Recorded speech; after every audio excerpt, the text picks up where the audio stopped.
Good evening. It is wonderful to see so many people out here. So many people that are interested in a story. And for many of us, it is our story. Our story of immigration from Russia to this land here in the middle of the Kansas prairie. Many of us do not have to go to Lewis Gates Jr. on Finding Your Roots to find out where we're from. We have a host of parents, grandparents, great-grandparents, all the greats, church records, our Mennonite Heritage and Agricultural Museum, and a host of genealogies and diaries that have provided us with the documentation of who we are and what has made us the way we are. In order to be useful, though, we have to know those stories, and we have to be able to tell those stories. And that was the mission that the 150th Celebration Committee was tasked with. Nancy Stuckey stepped up to the task of researching the available genealogies, diaries, and newspapers to create the presentation we will hear tonight. So it's basically from the words of the past.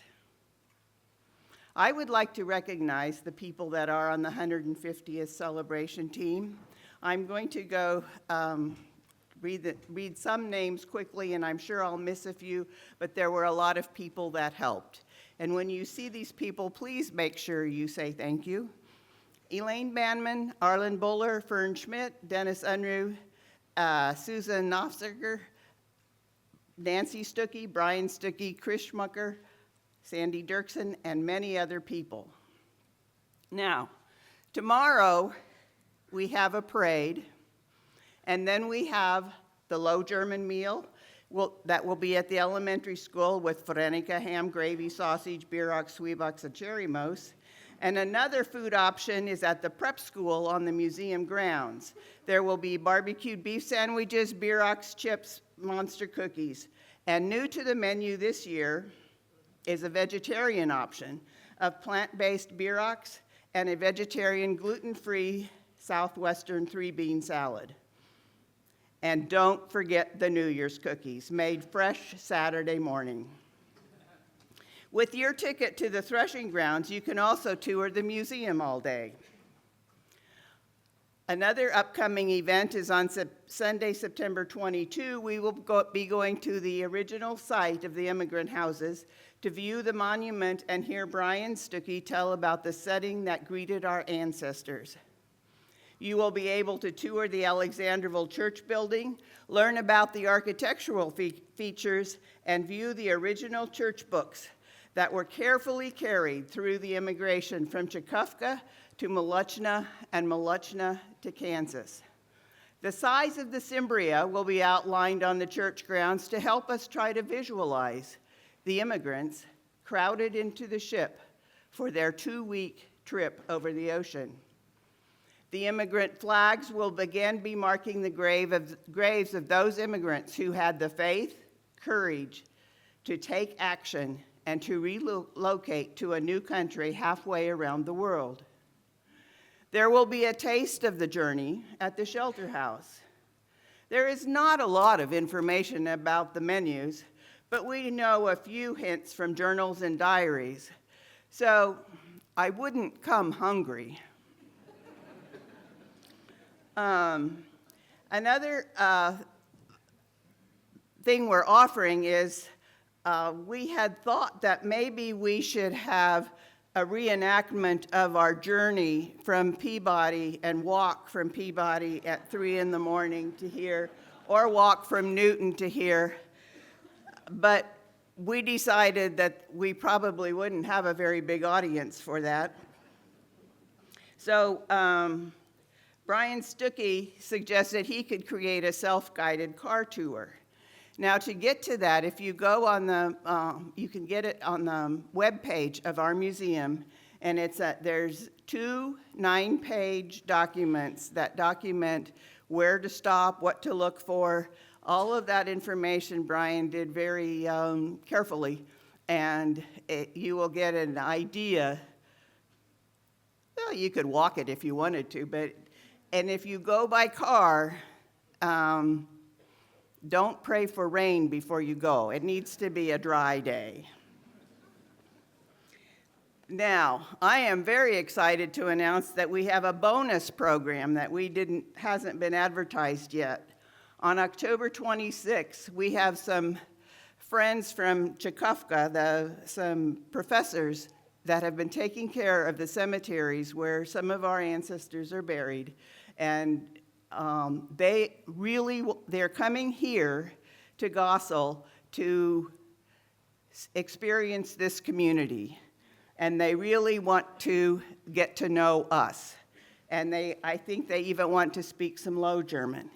So keep your eye on the museum webpage and the Facebook page, and we'll make announcements as we get the details ironed out.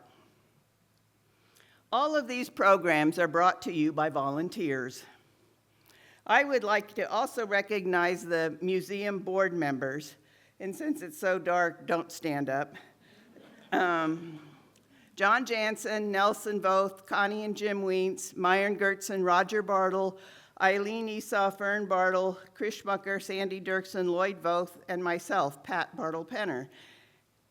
If you noticed, I left out one name, and that name is yours.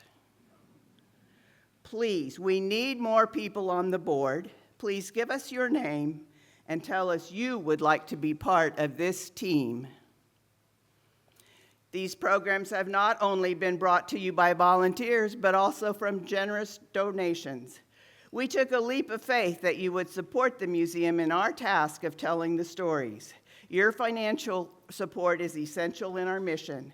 Thank you for giving. Our donation is in the back of the auditorium, our donation basket. We are thankful the whole Goessel community will donate a portion of the proceeds to the Chamber Church Food Bank, which also supports the community. And now John Jansen's going to come up and tell us about a few more people who support the museum and this Threshing Days. Thank you, Pat. Good evening, ladies and gentlemen. I am the president of the board of the Mennonite Heritage and Agricultural Museum. I would like to thank you for your donations and support of the museum. Sponsoring this program tonight and our Low German meal tomorrow are the following: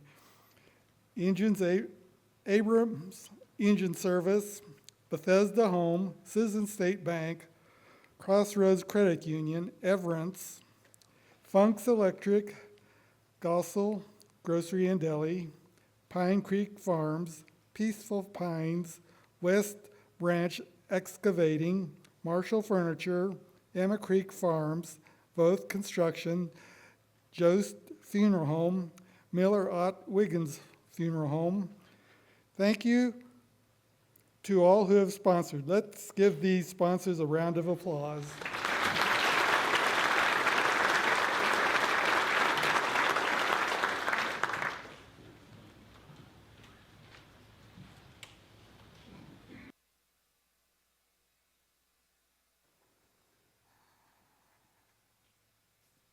Oh, hello there. I was just looking at, oh well, never mind.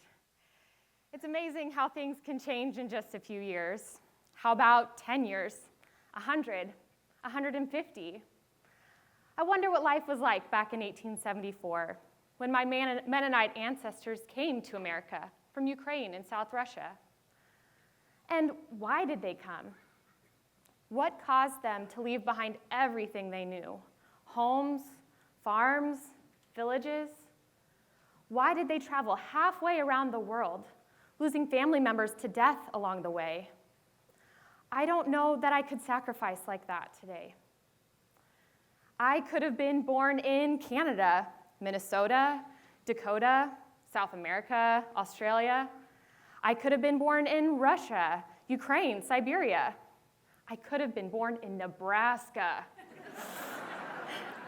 But no, seriously, Mennonites considered going to all of those places and did go to many of them. I'll bet you've heard it or said it yourself. I wish I had paid more attention to family history when I was younger. I thought it was old, dry, boring stuff. But now, Grandpa and Grandma are dead, Mom and Dad are gone, and all that history has been lost. I wish I had paid more attention when I was younger. So, whether you are a Low German Mennonite from Goessel, or a Mennonite with a different history, or not Mennonite at all, you are our friends. We invite you to come along on a journey to learn about how we got here today and why. Cornelius Cron was a longtime professor of Mennonite history at Bethel College and was co-editor of the Mennonite Encyclopedia. He can tell us about the background leading up to the time in Ukraine in South Russia. The story of your churches in central Kansas begins long before they ever left South Russia, which was actually a part of the Russian regime at that time. During the Reformation in 1525 in Zurich, Switzerland, a group of dissident Christians calling themselves Anabaptists were seeking to more closely follow the beliefs of Jesus Christ. They believed in, number one, and this will be on the exam, adult baptism. Number two, they believed in strict separation of church and state. They believed the state had no authority over how they should worship in their churches. And since Jesus taught peacemaking, they sought to live peacefully with their neighbors and with their enemies, which meant not serving in the military. These beliefs got the Mennonites in trouble no matter where they went. There, Menno Simons, a former priest, led and taught them, and the group was called Mennonites, or Mennonites. The church spread again to Royal Prussia, later named West Prussia, where Mennonite churches were formed in the 1500s. In a small village with just 12 farms on the Vistula River, a church of Groningen Old Flemish Mennonites was started about 1600 with the difficult name of Przechowko. This was the beginning of the church that 220 years later was named Alexanderwohl. Przechowko congregants were from the Dutch lowlands, some families from Germany, as well as a couple that were native Poles. When the Mennonites refused to do military service, strict military and property laws were enacted. Restrictions were placed on proclaiming their faith and governing their church. In 1763, the Empress Catherine II of Russia issued a manifesto inviting German farmers of various religious backgrounds, granting them privileges. In 1786, she offered a special invitation to the West Prussian Mennonites to settle in Ukraine. There, they would have freedom of worship, exemption from military service, and freedom to establish their own economic life and to pursue their farming practices as they chose. After roughly 220 years in Polish Prussia, members of the Przechowko village migrated south in 1820 to 1821 to the Molochna settlement in South Russia. They wintered over in Chortitza because heavy snow prevented them from going all the way to Molochna. Others from Przechowko daughter settlements had left earlier and settled in Volhynia in western Ukraine. On the way, they met Tsar Alexander I of Russia. He asked where they were going. They said, to Molochna. The Tsar responded, "I wish you well on your journey. Salute your brethren. I have been there." They took the name of the Tsar, Alexander, and the German word he spoke, Wohl, which means well in English. The name Alexanderwohl was given to the new village by a Russian official. And with that background, we begin our story of the great migration of Mennonites to America. Many of these stories will be from the immigrants and others, in their own words, from their own diaries and documents. For about 50 years, the Mennonites in South Russia grew and prospered. A change in laws started an unrest that eventually led to the immigration of 1/3 of Russian Mennonites to America. In 1870, Tsar Alexander II rescinded the special privileges for the Mennonites. They were required to use the Russian language in their schools. And worst of all, the military exemption was to be abolished. They were given 10 years to leave Russia if they wished to. This came as a great surprise to the colonies and caused great consternation among them. Alarmed by the reports regarding the introduction of universal military conscription in Russia, the Mennonites went to present their case to the government in St. Petersburg. After repeated meetings, they arranged for a larger conference, which took place in Alexanderwohl on January 22, 1871. Elder Peter Wiedel and Elder Jacob Buller from Alexanderwohl were involved in the discussion with ministers from the Molochna settlement, Kortitsa settlement, and Bergtal settlement.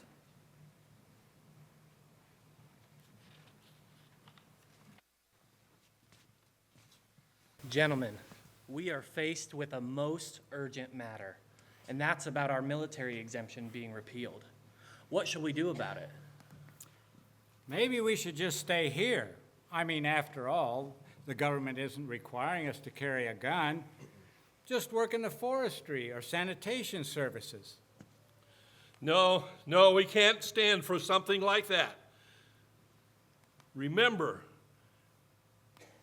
if we do something like that, we might as well be part of the military. And Jesus said, they that pick up the sword will perish by the sword.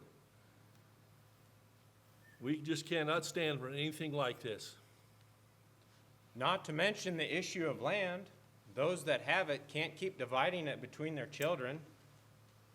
2/3 of those in Molochna are onvoners and have no land. And 40% of us in Alexanderwohl have no land. We just live in the villages. What we need is more information. There, they chose 4 delegates, led by Elder Leonard Suderman, to go to St. Petersburg to see the Tsar about exemption from military service. Several trips to St. Petersburg that year were futile. The Russian government refused to budge. It now became a serious thought to have to move to another country.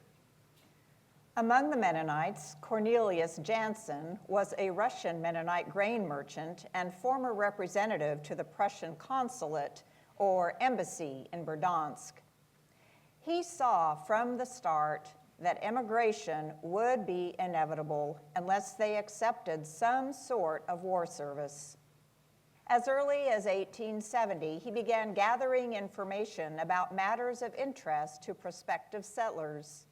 Cornelius Jansen compiled this information and started circulating pamphlets encouraging migration among the Mennonite colonies, stoking the fires of the migration fever. Pretty soon, he caught the attention of the Russian government, and he was expelled for spreading false propaganda and trying to persuade the Mennonites to leave South Russia. Prior to the 1870s, in America, the Homestead Act of 1862 offered 160 acres of federal land to anyone who agreed to farm the land. The next year, in 1863, a bill in the U.S. Congress made possible the construction of railroads across vast acres of virgin prairies. The bill specified a huge land grant for the aiding and construction of railroads. It was described as every alternate section of land, designated by odd numbers, for 20 miles in width on each side of said railroads and each of its branches. The railroad could then sell these sections to settlers. Some Mennonite families from the eastern United States came and settled in central Kansas in the early 1870s, such as those at Spring Valley in 1873. This was before the big 1874 Russian migration. Mennonite land investors from the eastern states also started buying central Kansas land on speculation. Before the Mennonites came to Kansas, the Kansa, or Kaw people, hunted and traveled trails in central Kansas. The Kansa, with roots in the Kansas City area, had been moved to a reservation near Topeka and Manhattan. Then they were moved again to a reservation around Council Grove in 1847. But the time came to move yet again. The U.S. Secretary of the Interior, Delano, spoke to the Kansas.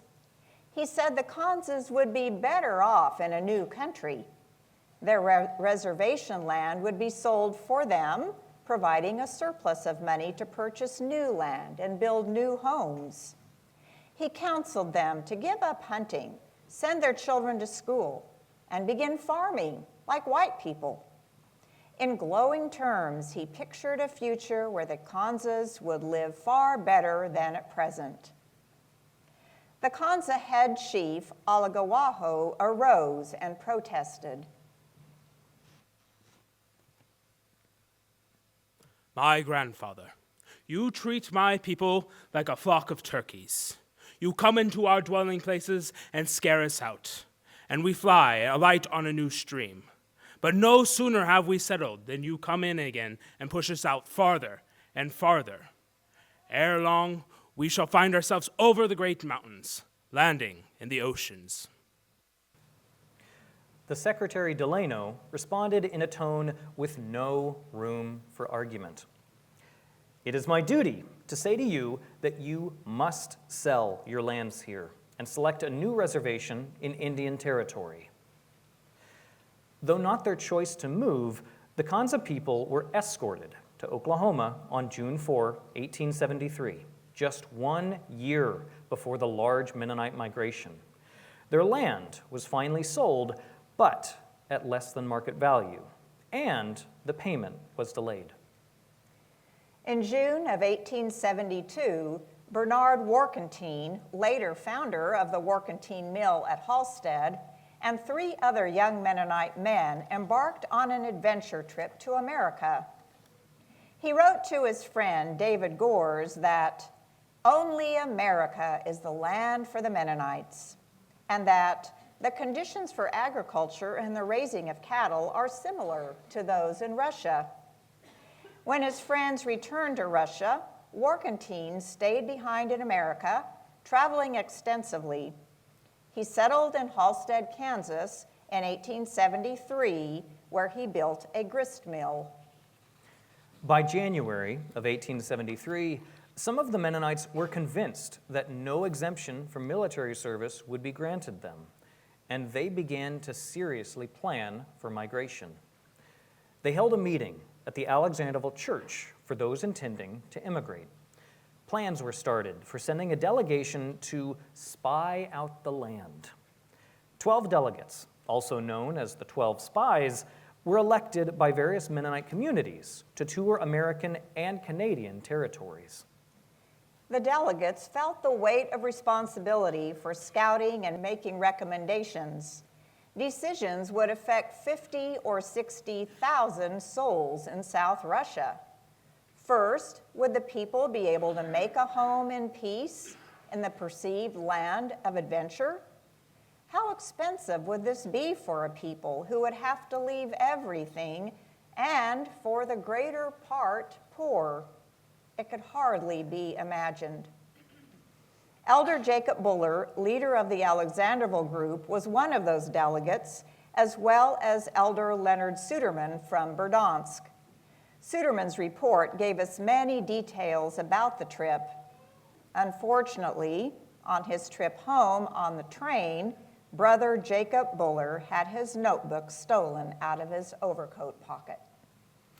The delegates left in 3 different groups and traveled separately. They traveled throughout Canada, and then Bernard Warkentine accompanied them through Minnesota, Nebraska, Iowa, and Dakota.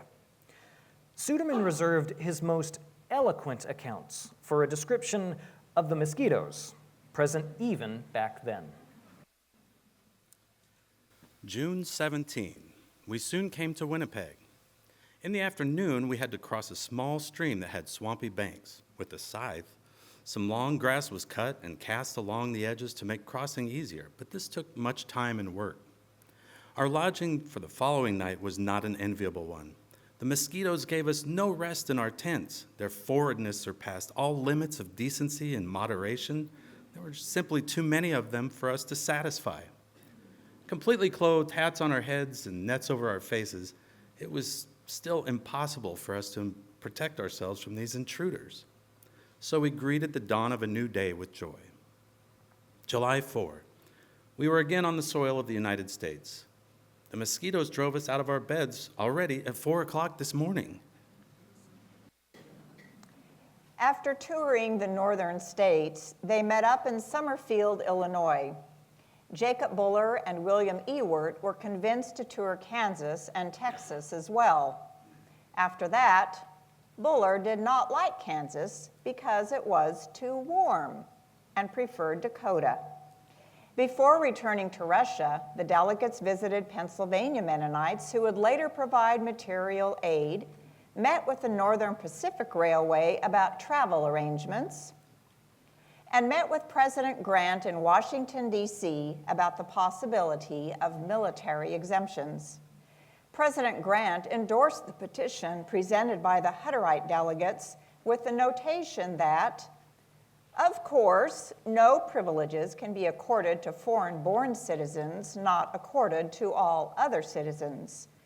But it may be proper to state to these people that it is entirely improbable they will ever be called upon to perform involuntary military service. The delegates returned to their churches in Russia in September and recommended immigration to America.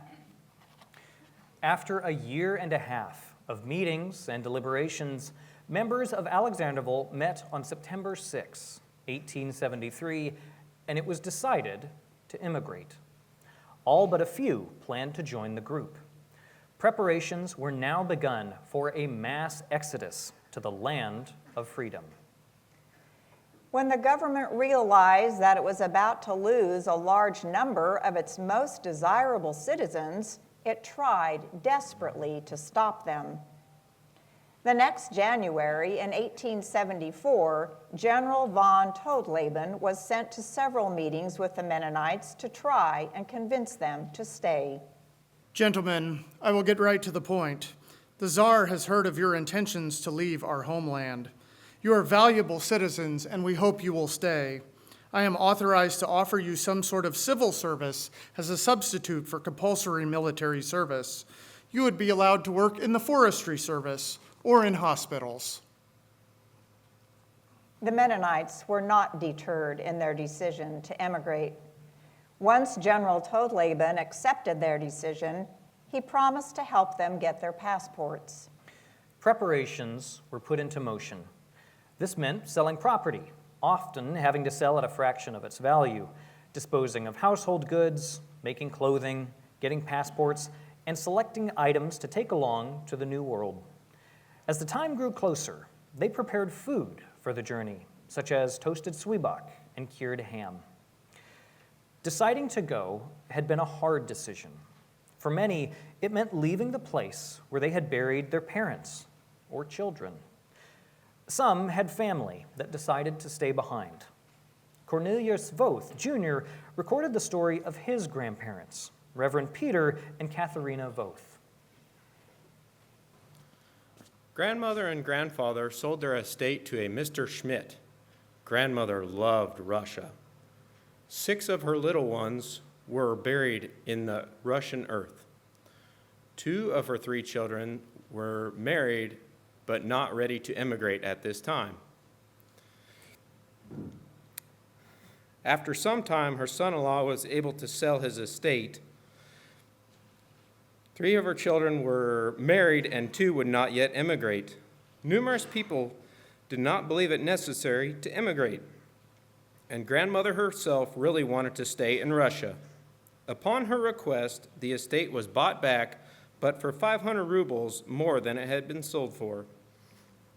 After some time, her son-in-law was able to sell his estate and with unwavering determination prepared to immigrate to America. Grandmother again decided to leave. The estate was again sold for 500 rubles less than before. But this financial loss of 1,000 rubles was considered quite negligible by both grandmother and father in lieu of the importance of the situation. Almost immediately, the Regiers began to remodel the home, and the brick oven was to be removed. Grandmother asked permission to use the brick oven until her last day in Russia. In it, she baked zwieback and bread and toasted them to take along for the long road to America.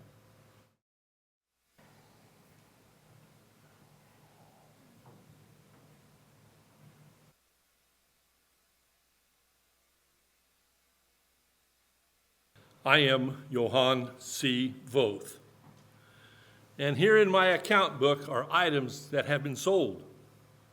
October 5, sold a single-share plow at the annual fair. October 9, gardening tools to Wilhelm Duick. October 11, sold a baby carriage to Julius Voth. October 17, the sleeping bench to Johann Kroder from Rosenort to stay here till departure.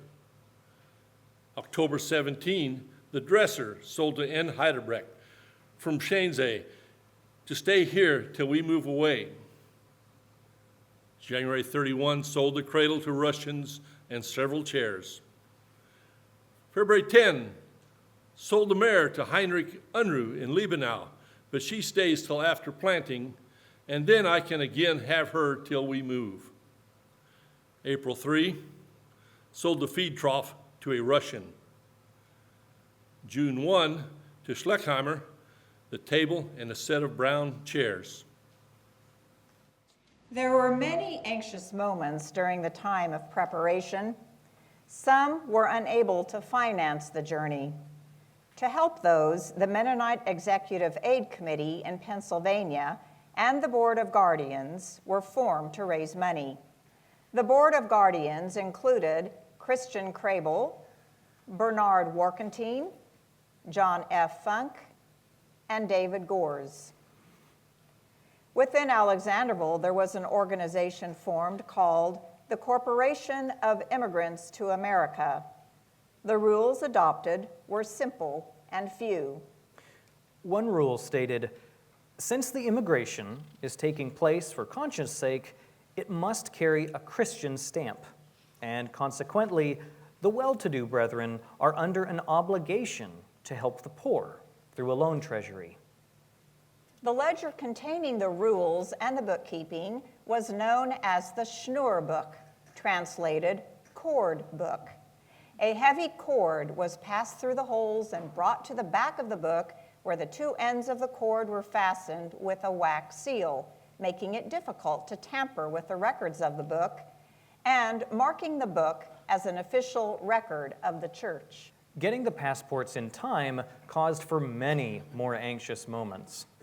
Jacob S. Schmidt noted in his diary that on February 21, 1874, Elder Buller and Dietrich Gaddert went to the harbor city of Berdansk, about 75 miles away, to look after the passports, and then again to Hevestopol on May 13 to see about the passports. In Andreas Schmidt's diary, he made several notes as time was slipping away.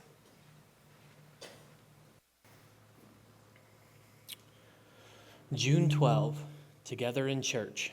It is yet lacking Crimean passports. June 15, the passports do not happen yet. June 21, Jacob Unruh, Herr Gertz, and Benji Wiedel traveled to Berdansk with 3 requests for passports from the Kleine Gemeinde. June 28, still no news from Simferopol on passports. July 7, Oberschultz and Ediger coming from the Crimea. It appears passports were obtained. July 18, the immigrators got together in the morning. Gaddert was home from Berdansk, began to count passports 5 o'clock in the afternoon. counted passports the entire night. July 19, hold the passport in the morning. Leader Dietrich Gaddert reported that once they had the passports for the group, it did not take them long to be ready. Within 2 days, all the passports were given out. The money was collected for passage, and all was in order, so that on the 18th of July, they were ready to leave. The Andrea Schmidt family was among those and left that evening on July 19, 1874, to go to Halbstadt, where they would meet the train. In anticipation of this day of leaving, there had been much prior preparation and packing. Each adult passenger was allowed one trunk on the ship. The steamship companies allowed each adult ticket holder to bring up to 27 cubic feet of baggage and freight on board. About 300 pounds of cloth, clothes, dishes, bedding, furniture, books, seeds, herbs, or tools could be packed in boxes or trunks up to the maximum size. Toasted zwieback and other food provisions were packed in small trunks. Additional trunks and baggage were shipped separately. The Santa Fe Company chartered a Red Star ocean steamer to bring a shipload of Mennonite household goods and farm implements, including plows and wagons.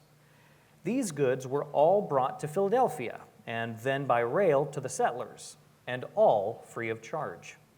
Shipments left in May and July, and after being held in Philadelphia, arrived in November, after the immigrants had arrived in Kansas. In diaries, we find lists of what some of the immigrants packed. I need to get this chest to Bronx by May 14. I'll ship it ahead of time, and then we'll purchase the rest when we arrive. I'm going to double check to see what all I've packed. Well, we've got, let's see. Oh, I've got 5 large feather beds, 50 shirts, 4 women's dresses, 2 vests, 4 girls' shirts, an overcoat, a fur coat, let's see, 3 sheets, let's see, 3 songbooks, 2 Bibles, geography book, 1 circle, 2 bits, a hammer and anvil, a pincers, 20 handkerchiefs, 5 pillowcases, 2 towels, 1 flat iron, let's see, and 2 dozen forks, spoons, and knives.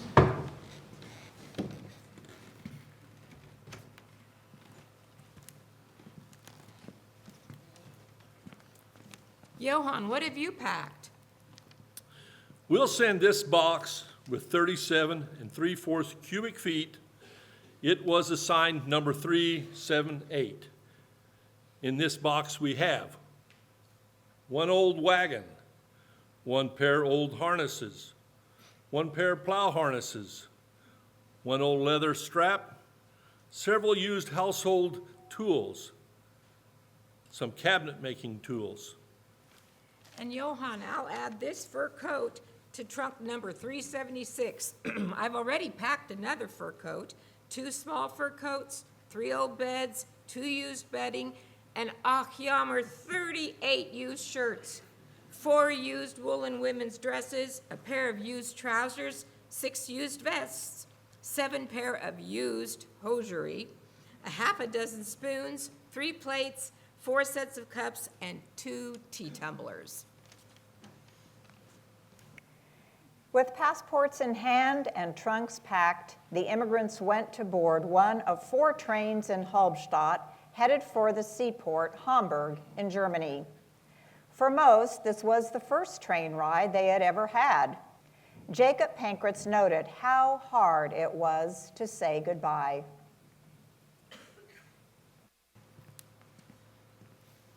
The day we left was hard, very hard. It was hard because we were to part from parents, brothers, sisters for good. On July 24, we drove in wagons loaded with all kinds of things for the house. We drove to Hauptstadt. There was the final parting before we entered the train. The train began to move. It moved slowly so that friends could follow us along the train and sing the song, Jesus Lead Us, I of the Path of Life. This was sung as a farewell blessing. There's a lot of waving of handkerchiefs, and the train was gone. Approximately 800 persons of the Alexanderwohl Mennonite Church in Moluchna left under the leadership of Elder Jacob Buller and Dietrich Gettert. They were joined by others so that there were about 1,000 when they arrived in Hamburg. As they traveled through many towns in Russia, Prussia, and Germany on their 7-day train ride, they took note of how the terrain changed and how crops were growing and being harvested. The immigrants left from Halbstadt in South Russia under the Julian calendar. When they came to the border city of Eidkunen, they switched calendars to the Gregorian calendar and jumped ahead 12 days. Along the way, babies were born and people died. Cornelius Dirksen records that a whole train car was vacated for a day while Reverend Jacob Clausen's wife gave birth to a son. And when they arrived in Hamburg, David Penner's wife, Maria, died and was buried in a cemetery near the zoological garden. Groups arrived in Hamburg at different times, and there they waited for their departures to America. After checking their papers, paying for trip expenses, paying for the passage to New York, and securing board for several days, there was some time for attending a service at a Catholic church and some sightseeing to the zoological garden. The Alexanderwohl group was divided between 2 ships, the Cimbria and the Teutonia. They left 4 days apart. On August 12, 1874, by the Gregorian calendar, the Alexanderwohl group, led by Elder Jacob Buller, left Hamburg on the Cimbria, which carried 303 adults and 172 children. They landed in Castle Garden on Manhattan Island in New York, August 27, after being on the ocean for 13 days. 4 days after the Cimbria left, on August 16, 1874, the Alexanderwohl group, led by Dietrich Gettert, left Hamburg on the Teutonia. That group had 200 adults and 111 children among the 982 mostly Mennonite passengers. They arrived in New York September 3 after a 17-day voyage. Together, these 2 voyages were part of the largest compact group of Mennonites crossing the Atlantic in 1874. In all, around 160 ships carried Mennonites from Europe to the United States in the years 1870 to 1885. The SS Cimbria passenger ship, the larger of the 2 ships, measured 339.9 feet long and 40 feet wide. It had accommodations for first, second, and third class passengers. It continued voyages until 1883, when it sunk after a collision. The SS Teutonia was old and had been used as a coaling ship, but to meet the urgent demand for transporting immigrants, it was hurriedly converted into passenger service. This was the last successful voyage for the vessel, for on its next trip across the Atlantic, it sank. The Teutonia measured 282.1 feet long and 39.4 feet wide. Neither ship seems large compared to a football field, and certainly were small compared to today's cruise ships. Most of our ancestors traveled in the steerage section of the immigrant ships. This was usually an economic decision.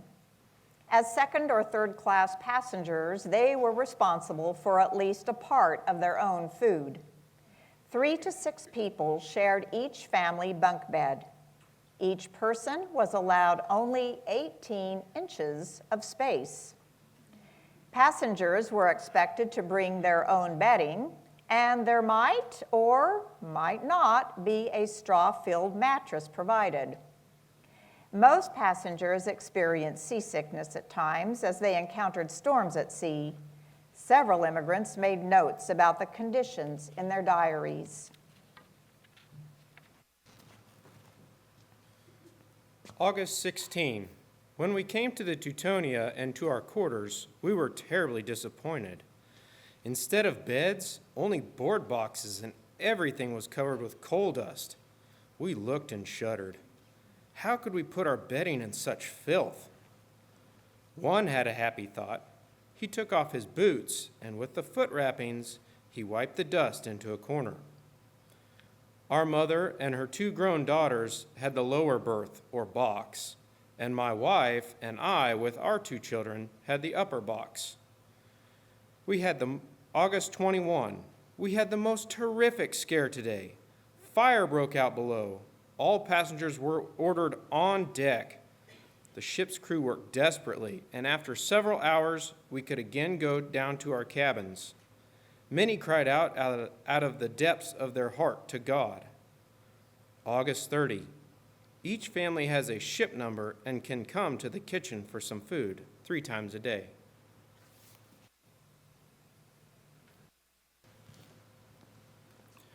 Aboard the Cimbria, because my wife was weak and our little girl was sick, we didn't have enough beds. My youngest brother Cornelius and I had our bed on the floor, but we could hold on to nothing and rolled from one side to the other and hit against the bedsteads. Finally, I got up and asked the overseer where the captain's office was. He asked what I wanted of the captain. I said, I want him to give us a bedstead. The ship is tossing us back and forth, and we're going to break all our bones. He said, how would it be if I would just tie you? I said, if you can keep us from moving, I will be satisfied. So he brought a thick rope, and we laid ourselves down, and he tied us to the legs of the bedstead, once under our arms around the body, and once around the legs, so that we both laid close and tight together. As I was very tired from having been rolled back and forth, I had finally gone to sleep, and when I awoke, it was daylight, and the wind had quieted down. We were also on the Cimbria. The ship rocked so that mothers sitting on the trunks holding their babies were thrown off and slid across the floor to the other side and hit the beds.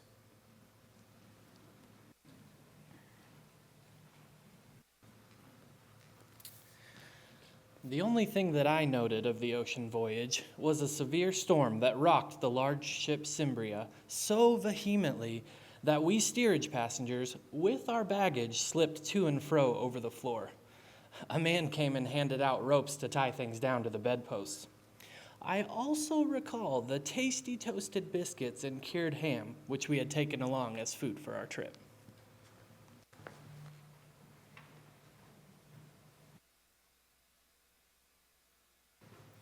When the passengers finally reached New York, they were excited to see land. Castle Garden was an old military fort that was transformed into an immigration station, and it predates Ellis Island. I'm Cornelius Dirksen, and I recorded 2 days of activity before the immigrants headed for the train station and headed west. Wednesday, a.m. When we came on deck, we saw land to our right, houses as far as we could see to the right and to the left, also a lighthouse. Along the shores are several ships. At 1:50 p.m., we entered the harbor of New York. We thank God for his protection. At the entrance of the port, we are examined by a doctor. At 3 p.m., we reach the landing place and stop. Our belongings are loaded on a small steamship after we had marked them. We are also taken on board, and we are taken to Castle Garden, where we landed at 6 p.m. and stayed for the night. Thursday, it had rained all day. We made 2 trips to town to get our money changed and made further plans had to be made for further travel. Each one had to decide. 60 families go to Lincoln, Nebraska to meet the Bowler Group, and all the rest, the Gatter Group, and 2 trains to Kansas. Today we met Reverend Wilhelm Ewert and his friend David Gores from Starfeld. They had come to meet us. Ewert had been there since Monday. They were good help in continuing our trip preparations. After getting their names recorded, exchanging money, getting checked by doctors, and making sure they changed their calendars to Gregorian, They secured tickets and provisions necessary to continue their journey in America. It was at Castle Garden that representatives of the various railroads and state immigration agencies besieged the immigrants with offers and claims of all types. The elder Jacob Buller group that arrived on the Cimbria was met by David Gores, Wilhelm Ewert, Cornelius Jansen, and C.B. Schmidt, the Santa Fe representative, with Jansen serving as interpreter. Jacob Buller had preferred to go to Dakota after the 12 Spies trip, but now he preferred to go to Nebraska.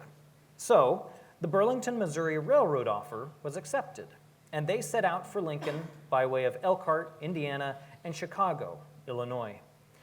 Along the way, at Plattsmouth, Nebraska, a group of 21 families who still wanted to go to Dakota got off, and the rest went on to Lincoln. The remaining group arrived in Lincoln, Nebraska on September 3. While the Buller group from the Cimbria had made it to Lincoln, the Dietrich Getter group arrived on the Teutonia in New York. About 60 families left to join the Buller group in Lincoln.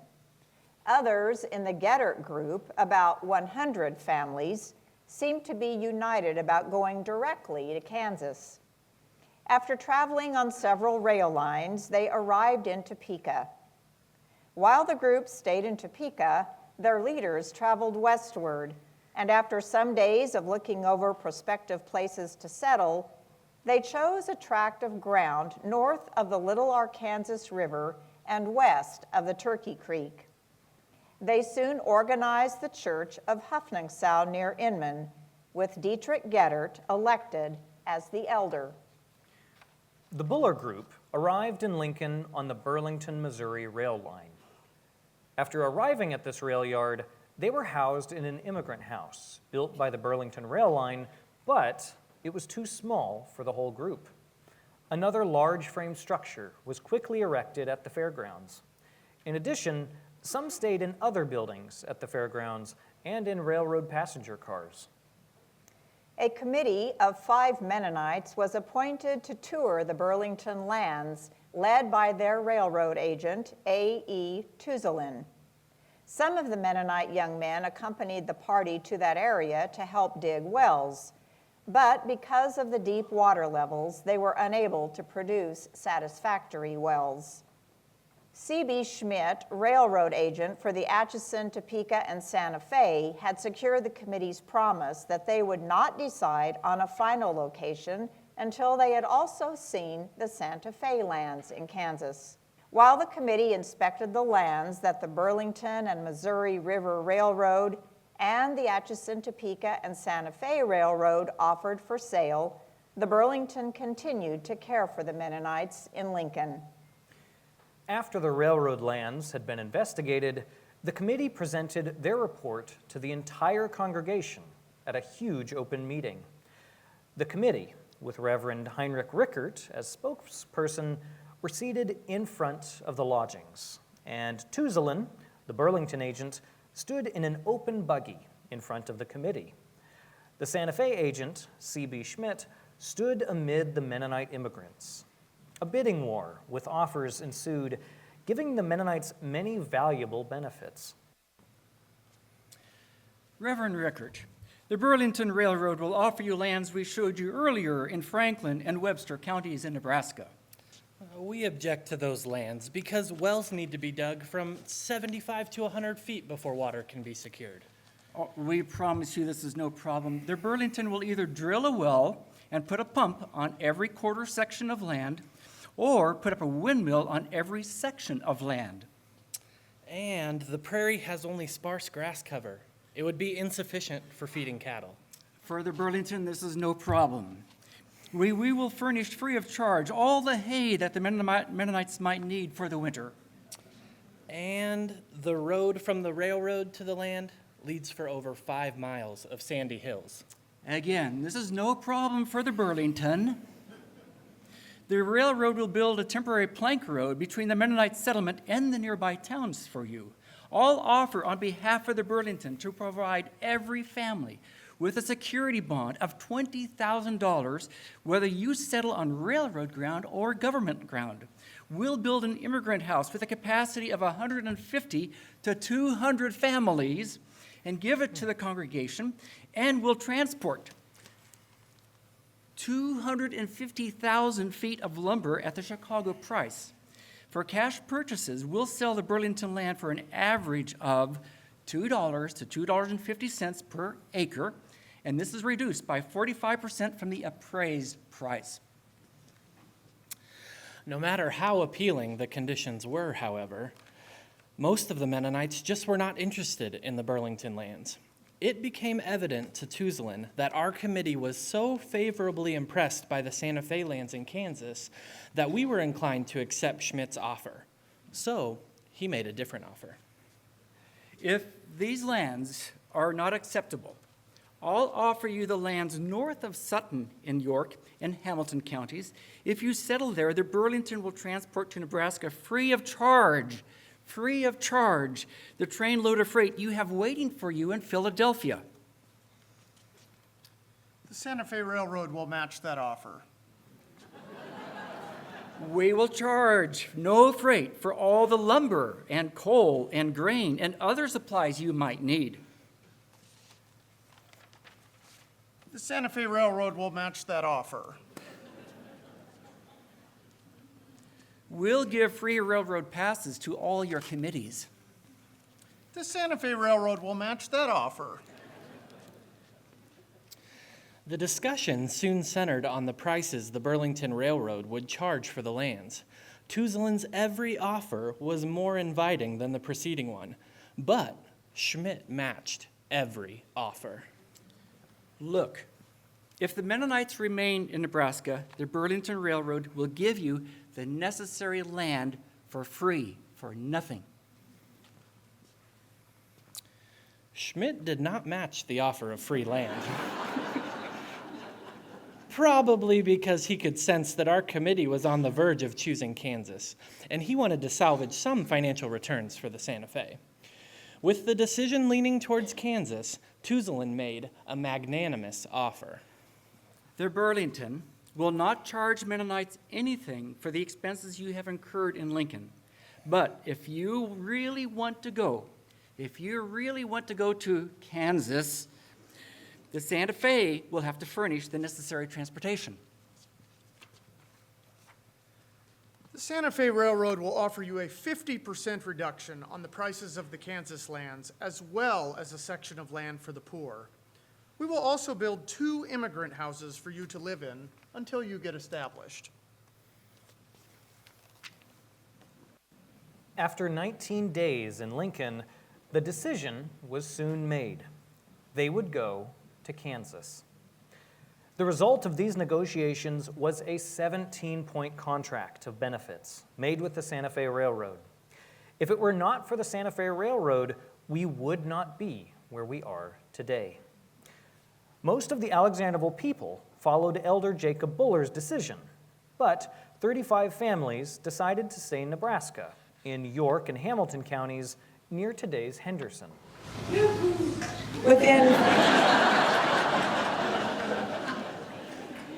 Within 4 days, around 102 families departed by train for Topeka, Kansas, and arrived September 23. There they were housed in the King Bridge shops for several weeks. The Topeka Commonwealth reporter described the group.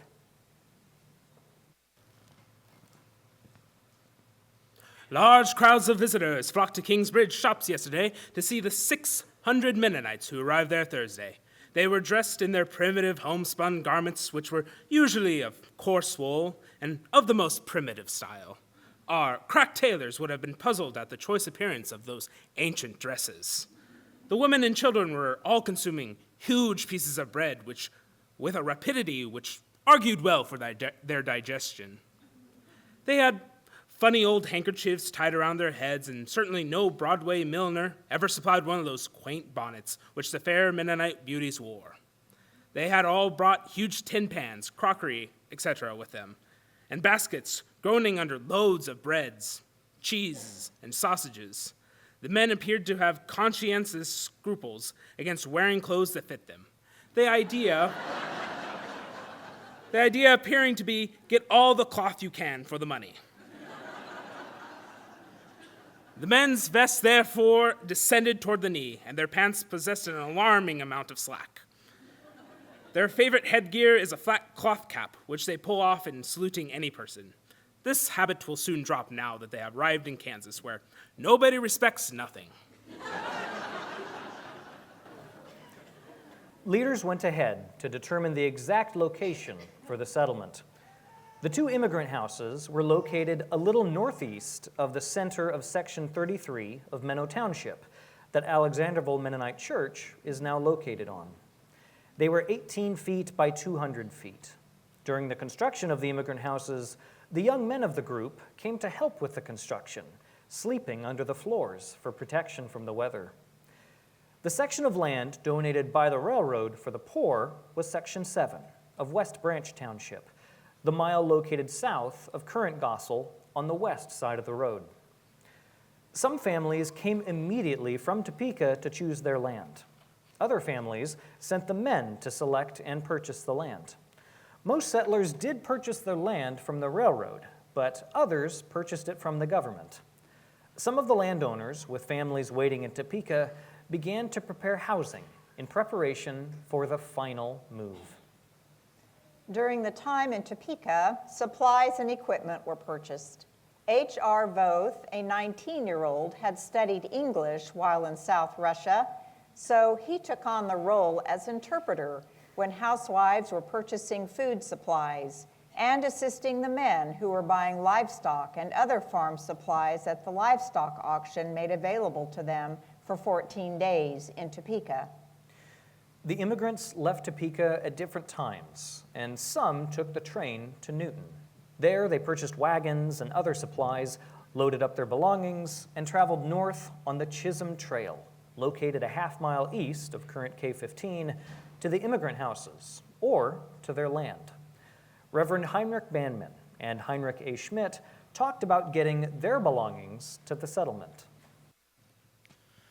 The railroad company transported all of the purchases we needed to make, including lumber, coal, livestock, feed, free of charge, to our then nearest station until the new year of 1875.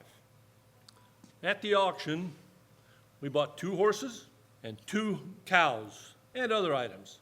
Having made these purchases, we left for Newton, Kansas. We spent the night there. We bought a wagon for $83 and some harnesses for $23. Then we loaded as much as possible on our wagons and headed north to our land.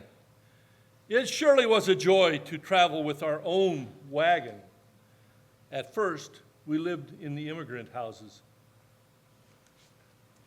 In the fall, the majority of Elder Buller's group moved from Topeka to the finished immigrant houses. On October 11, by the Gregorian calendar, the Topeka Leavenworth Times published that the Mennonites started from Topeka for their colony on Thursday, October 8. The people filled 15 cars, the horses 30 cars, and the household goods and agricultural implements 12 cars. In all, 57 cars. Cornelius Unruh kept a daily immigration diary based on the Julian calendar.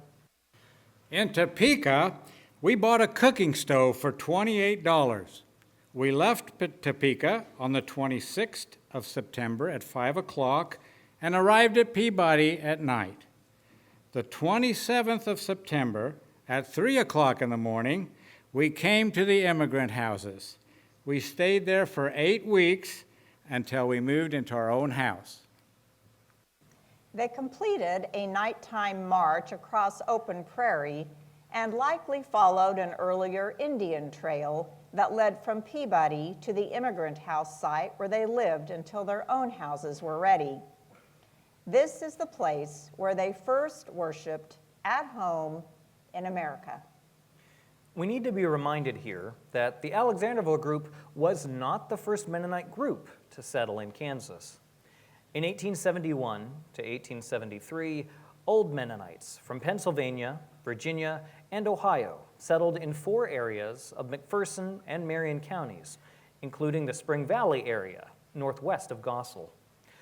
A few settlers also came to the Gnadenau area, southeast of today's Hillsborough, as well as to Halstead during this time. Mere survival was not easy for some. 1874 was the year of the big grasshopper invasion in Kansas. Fortunately, the grasshoppers had moved on by the time the Alexanderwohl immigrants arrived. The first winter was the most difficult and sometimes depressing. But with the arrival of spring in 1875, new courage was in evidence, resulting in new plans for farm and home. With an unusually late winter in 1874, most of the families succeeded in getting their houses built before the cold of winter set in. Some built frame houses, some lived in barns or in sod houses. David Ruth from Halstead was contracted to build 65 frame homes for the Mennonites in the Marion, Harvey, and McPherson County area, and with the help of 130 carpenters, had them completed by December 15.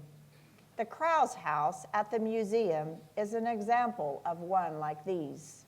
As the immigrants established their homes, they continued to think of the village pattern as the only viable one for a community.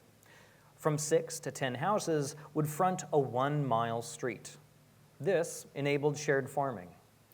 But in a few years, they had given up the village system, with each farm being entirely independent. There are remnants of these villages at Hochfeld, north of Goessel, and Greenfeld, southeast of Goessel. As more permanent homes were built, some were patterned after the style of the old country, in that house and barn were sheltered under the same roof. Many of the Mennonite houses were of standard frame construction and were insulated with dried mud or adobe bricks placed between the studs. A feature of the early Mennonite homes was the Mennonite grass burner. This Mennonite stove was placed in the center of the house, so the heat circulating through its brick chambers would heat all rooms of the house. Smaller ovens for baking and cooking were conveniently located, and a large brick chimney sometimes doubled as a smokehouse to cure pork. The stove was heated up twice a day during cold weather with about 2 armfuls of straw or a proportional amount of dry manure. W.J. Grote of the Marion County Record gives us his impression of the interior of a Mennonite house and described the Kroger clocks that were brought along from Russia.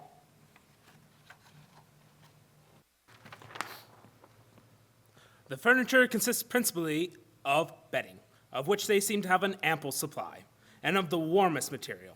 Nearly every family has an old-fashioned German timepiece, reaching from the ceiling to the floor. The weights and pendulums of polished brass, and apparently they're heavy enough to run a small engine, but we notice that they all keep the same time. They have as yet but little use for the improved chair system, as they seem to use their trunks and chests for that purpose. Noble Prentice was a journalist and newspaper editor working in Topeka at the time. He had a particular interest in Mennonite immigrants and made a trip in 1875 to see the Mennonites for himself. In the morning, bright and early, the outfit started from Newton. Ours was a journey due north, over prairie, and over a road now used almost exclusively by Mennonite settlers. In fact, the first team we met was that of a Mennonite who was going to Newton with a wagon load of watermelons. The Mennonites have a decided preference for watermelons over every other fruit.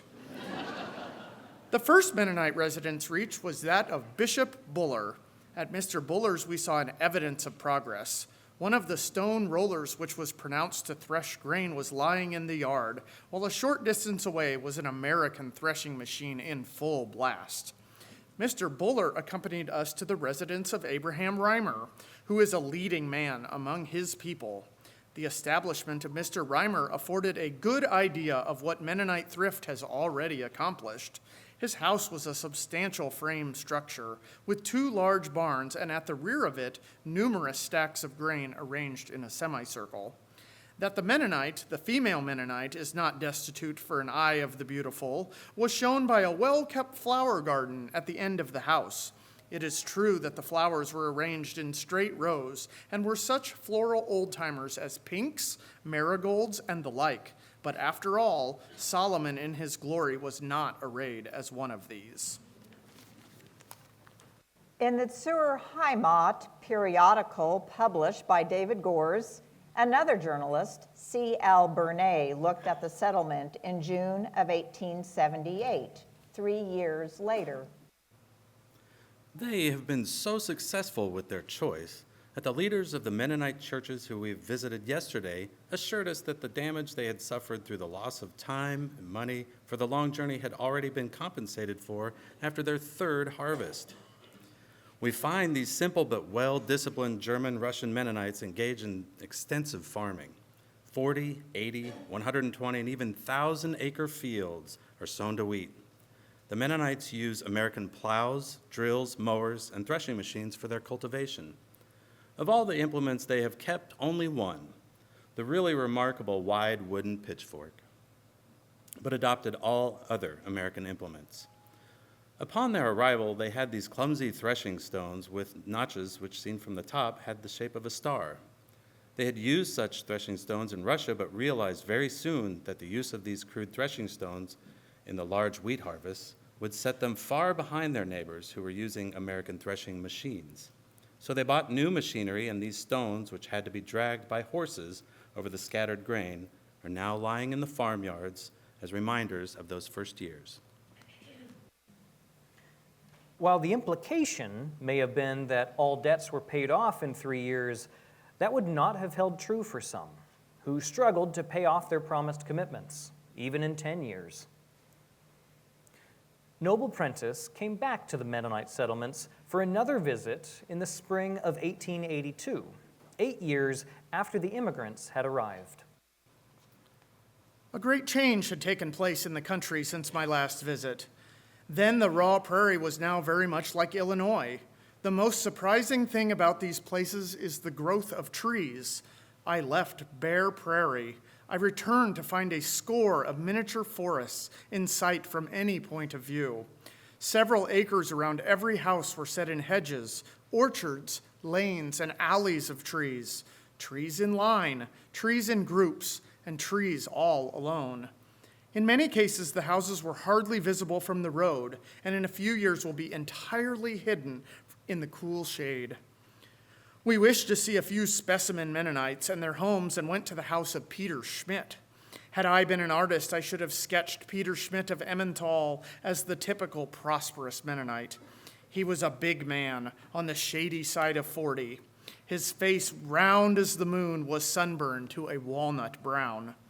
He was very wide, fore and aft. He wore a vest that buttoned to his throat, a sort of brown blouse, and a pair of very roomy and very short breeches, while his bare feet were thrust into a sort of sandals, very popular with the Mennonites. A happy man was Peter Schmidt, and well satisfied with his adopted country, for when I managed to mix enough German and English together to ask him how he liked America as compared with Russia, he answered in a deep voice with his little smile, "Besser." We came to the home of Heinrich Rickert of Blumenfeld. His house was a plain frame of the American pattern, but the stable had a roof of thatch. He had been a schoolmaster in Russia and in America, occasionally exercised his gift as a preacher. Herr Rickert remarked that one thing that helped the success of the trees was plowing the dew under. This is one of the secrets of Mennonite success. They plow the dew under in the morning and do not stop plowing till the dew falls at evening. The story that the Mennonites brought turkey red wheat to Kansas and transformed the prairies into the breadbasket of the world is well known in Kansas history. However, the real story is not that simple. There was hard winter wheat in Kansas before the Mennonites came, and the Mennonites did not bring enough wheat in their trunks to make this transformation to begin with. Bernard Warkentine boosted the industry by importing a large amount of seed wheat, 10,000 bushels, from Russia in 1885 to 86. This variety adapted well to the plains of Kansas, and the farmers prospered. As agriculturalists experimented with varieties, Turkey red wheat became a grandparent of many strains of Kansas wheat today. Warkentine's influence, along with good farming practices by the Mennonites, caused Kansas to become the breadbasket of the world. While the majority of the early Alexanderwohl settlers came on the Cimbria and the Teutonia, there were others from Moluchna that immigrated to the Alexanderwohl, Kansas area in the 1870s, 80s, and 90s, and became part of the new Alexanderwohl. Another notable group that immigrated in 1874 was the Swiss Volhynians, who arrived in New York in late August and early September and settled in the Mound Ridge area and formed the Hopefeld Mennonite Church. Late in 1874, the helpless Poles came. They were Low Germans from Volhynia that arrived in late December with little money and little food. They settled north of today's Mound Ridge, and some of them became the Church of God in Christ Mennonite Church, or the Holdemans, and formed the Lone Tree Church. David Wiebe wrote about the immigrants in his book, They Seek a Country. The immigrants were a strange-looking people who spoke a strange language in a strange country. These humble strangers indeed had much to learn with the new land and new customs. Here they had chosen to make their home, and here they anchored their hopes. Although by nature reticent and by religious persuasion of the quiet of the land, they brought with them certain inherent virtues. They believed in good citizenship. They appreciated the government under which they lived. They were inherently honest. By and large, they held that a word is a bond, debts must be paid, and promises must be kept. All through the centuries, the ancestors of the immigrants have been known for economy and thrift.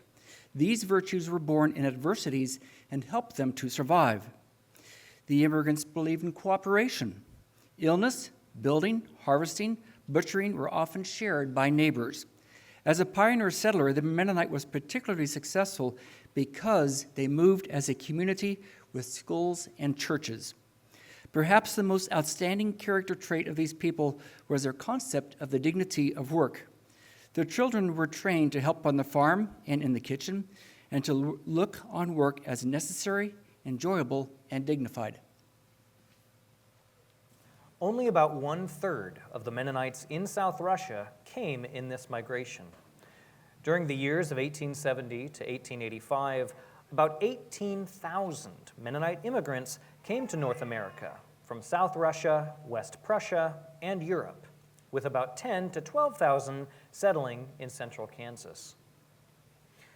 What began as one congregation, Alexanderwohl, has expanded greatly. Daughter churches developed as Lehigh Mennonite Church in 1900, Tabor Mennonite Church in 1908, and Goessel Mennonite Church in 1920. Individuals have graduated to area communities and churches. Some sought new homes in western Kansas, Oklahoma, Washington State, California, Colorado, and other states. Mission workers have gone to South America, Asia, Africa, Europe, and to the far corners of the world. Influential leaders have come from this group. C.H. Wadle was the first Bethel College president. Dr. Peter Ricker was the first doctor for Bethesda Hospital and Home, the first such Mennonite institution in the Western Hemisphere. Many others have participated in Mennonite disaster service, Mennonite Central Committee, missions, and other efforts to help humanity. The fact that there are Alexanderwohl church records going back to the 1600s in Prussia makes this group of people one of the oldest Mennonite groups in the world. Each time the church immigrated, the church leaders brought the record books with them. With its long, unique history, Alexanderwohl is a subject of genealogy research and is used by national and international scholars for research. Not many churches have an international profile. Visitors who walk into the museum often come from across the nation and the world.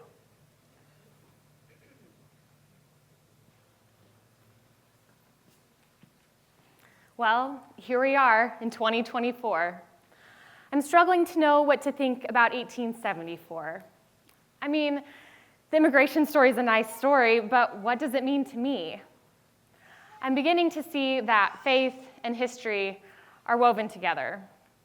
You can't tell about the history if you don't know about the faith of our ancestors. And you can't talk about their faith if you don't know the history of what they went through. But I have a job, I have an education, I've got it made. Why should I care today?